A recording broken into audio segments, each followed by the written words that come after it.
Hey everyone, how's it going? Thanks so much for tuning in. Today, my buddy Andy's gonna work on getting the rest of the 240SX in paint. It's gonna be a very exciting video. If you haven't seen the last episode, I've got a link to it down in the description box below, as well as a link to the entire build playlist so you guys can go back if you want to and see the progress of the build over all these years. So anyway, there's gonna be a bunch of things going on in this video. I'll get you guys walked through what's about to happen in just a moment, but I wanna give a big thanks and shout out before we get started to Transtar and Klingspor. They've been a big support in getting this car refinished with super high quality products. I've got their contact info down in the description box below if you'd like to learn more about what each respective company offers. Klingspor has all sorts of stuff, but they've been a big supporter of, you know, like a lot of the sanding products and whatnot, and Transtar with the liquid products like, you know, the primers and the paint and the clear coat and so on and so forth. So anyway, I think Andy, aside from making a lot of noise during my intro, You're rambling, man. You're rambling. I am not. Yeah, you are. Anyway, guys, let's go ahead and get started. You made me wheeze. That's what that was? I don't know what it was. Ew. I thought it was like a squeaky toy or something. Alright guys, so Andy's going to be tackling the car in several different stages. The first thing he's going to do is get the easiest part of the car under epoxy, and that's going to be the roof. Basically the top half of the car. So he's got everything prepped out. Everything that needed to go down to the bare metal is, and it's looking really good, really smooth. Thankfully, there wasn't a whole lot of work on the top side of the car that needed to be done. Really, the biggest bits of work was to, you know, get the body work in order, where I filled the factory antenna and where I filled the little squirter up there for the rear window washer wiper system, because I deleted all that to make it look a lot cleaner. Now, I'm going to do something a bit different here. I've been toying around with this idea for quite a while, and Andy likes it too, so we're going to go for it. As you guys know, a lot of new vehicles are being offered with contrasting black roofs. The new Nissan Z is the same way. You can opt for a black roof against the body color for a cool two-tone theme. Now, from the factory, this car had body color roof, and then you had this black accent section coming down the A-pillar, wrapping around the roof, and it kind of tied everything together across the sides with the black front and rear window trim and the black trim integrated into the quarter windows. So we're going to actually paint the entire top side of the car black and get rid of the blue section in the roof. So I think that's going to give the car an even more unique custom touch. Obviously, there's been a whole bunch of custom stuff done to the bodywork already, so I think that's just going to be the icing on the cake. So a little bit of final bit of cleaning and prep work. Andy's back there mixing some epoxy primer, so it's about time to start spraying.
So much later that the old narrator got tired of waiting and they had to hire a new one.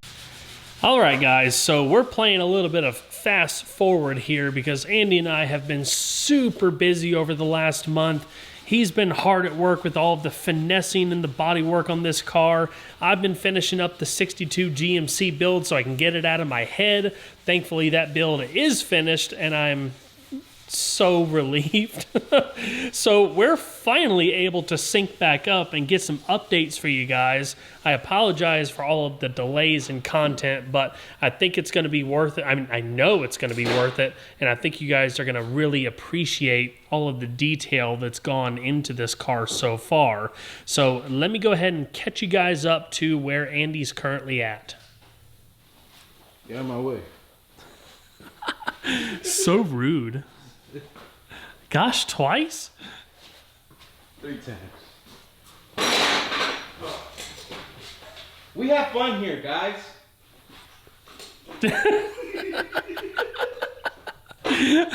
Anyway, so here's what's going on. A lot of people asked me about the factory body line because in putting on the quarter flares, it got rid of the body line. So Andy had this idea of creating a new body line that followed the top of the flare to kind of let the flare pop out a little bit more from the body visually, but also to kind of make it look a bit more factory and not like it was just tacked on there. So he's done a really, really good job at that, and he's working on finessing the corners and, you know, I guess finalizing the design is the best way to describe it. We're just about ready to get the doors hung, the fenders put on, the hatch put on, so all of the final sanding and prep work can be done. And then at that point, it's just about ready for paint. But, you know, even though there's been a lot of gaps in content and updates, this is really the most tedious time, the bodywork portion of the project, because if your body work is crap, then your paint is going to look like crap. So Andy is really, really putting in some serious hours to make this as excellent as he possibly can. And I'm definitely proud of all the stuff he's done so far. It looks absolutely amazing, and I can't wait for you guys to see some serious color being applied to this car. It's going to be gorgeous. This door has been pretty much shaved down to bare metal.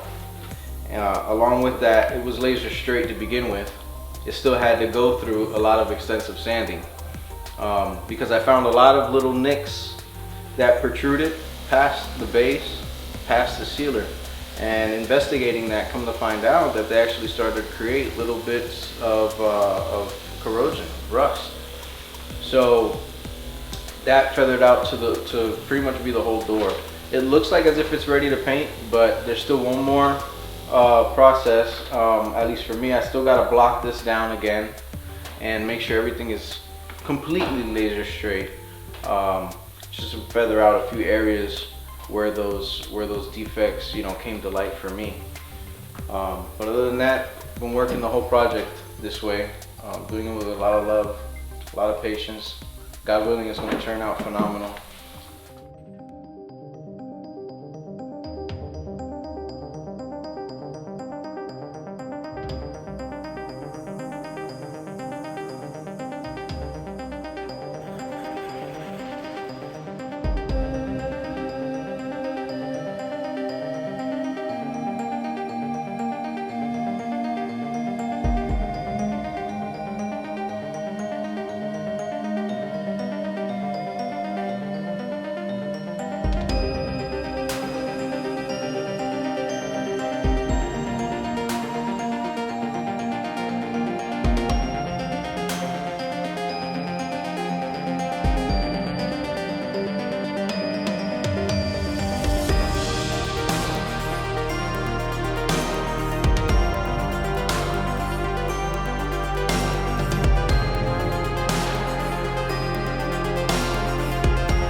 So guys, thanks again for all of your patience. I know we've jumped around in this video like crazy, but Andy and I just have so much going on, and this car has been an unbelievable amount of work. But the car has been completely painted, including all of its individual parts, and now Andy is starting to work on the finishing work. As you can see from just the hatch, this thing is gonna look like glass. It's unbelievable. This hasn't been polished or waxed or anything. It's just the first stages of, you know, a light cut and buffing with some compound, but it's just unbelievable. So he's already got the hood scuffed down, and now he's working on the roof. Explain to the folks on the other side what you did with the flow coat. So as you see here, I'm wet sanding the vehicle. Everything right now has been just predominantly touched for the first time after, you know, being curing. For the flow coat, it's an additional process in paint.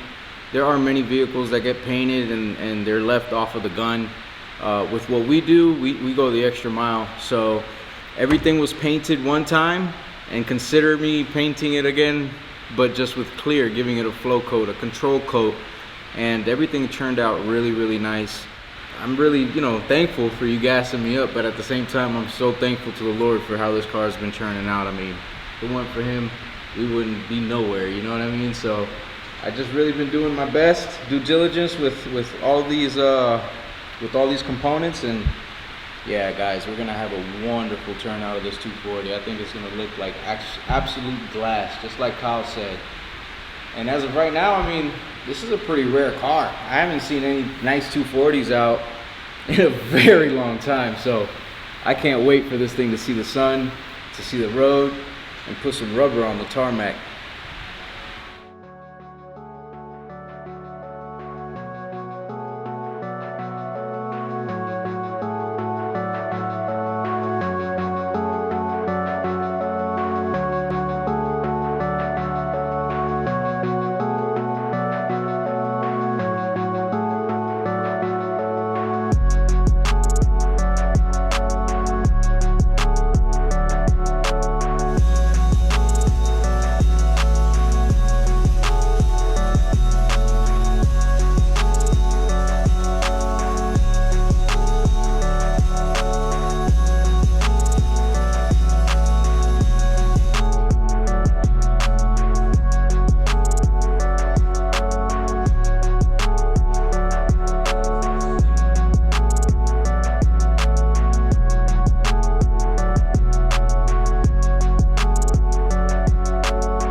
Yeah, place the fender back on for some good support. Doing a little deburr. I'm using 1000 grit sandpaper, gliding across it. That's the word of the day, just to glide.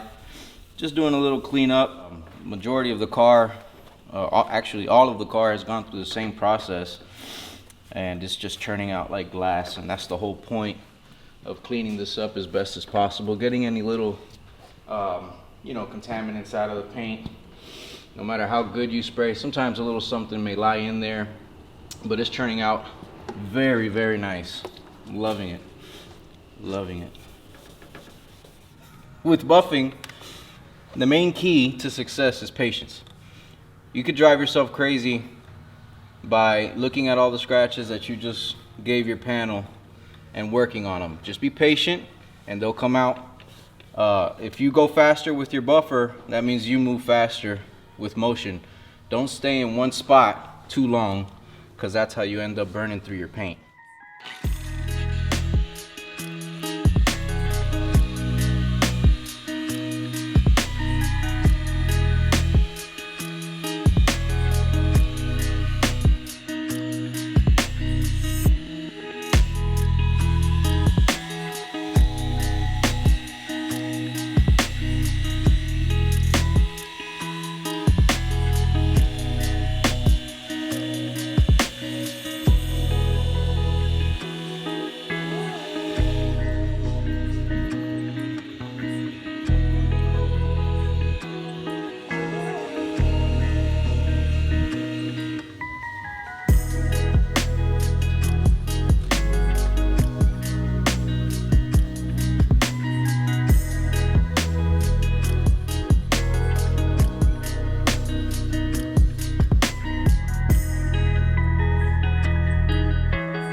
Well, everyone, that's going to wrap it up for this video. I hope you all enjoyed.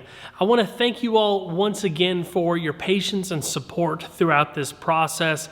I wished I would have been able to get this video out sooner, but not as a knock towards Andy, but it's really hard to plan content and make content around somebody else's schedule, and there's no way that I can accurately convey to you guys just how much work, time, blood, sweat, and tears has gone into this process over the last few months. This video is just but a mere snapshot. So Andy is obviously in the final stages of what he's doing, with compound right now, but he still has to polish. He still has to wet sand, polish, buff other parts and whatnot. So he's not quite done. So I'm going to let him do what he has to do, and make this, so he can make this car as excellent as possible. And then once he's at a comfortable spot, I hope to be able to jump back in and make the regular content that I want to do and get this thing finished as soon as possible. So thank you guys once again. I'm tired, Andy's tired. The light is at the end of the tunnel. Is just, it's not one of those sets of processes and whatnot that you want to rush. So anyway, if you haven't subscribed already, please consider doing so. Of course, there is more content to come. Don't forget to turn those notifications on. And if you enjoyed the video, please leave a like down below. It really helps the videos a lot. I'll see you guys on the next one. Take care.